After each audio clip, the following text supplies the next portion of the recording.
सप्रेम जय भीम. आज आपण 6 डिसेंबर डॉक्टर बाबासाहेब आंबेडकर यांना मानवंदना देण्यासाठी या ठिकाणी जमलेलो आहोत.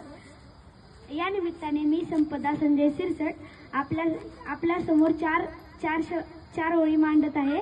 त्या तुम्ही शांत चित्तेने ऐकून घ्यावे आणि चूक भूल माफ असावी. आज शांत झोपला भीम माझा मनुच्या जाचातून मुक्त झाला.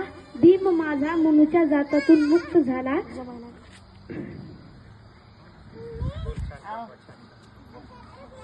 भीम माझा मनुच्या जाचातून मुक्त झाला. आयुष्याचा प्रत्येक क्षण पुस्तकात घातला. आयुष्याचा प्रत्येक क्षण पुस्तकात घातला. दलितांच्या हितासाठी तो लढतच राहिला. डोळ्यांना जणू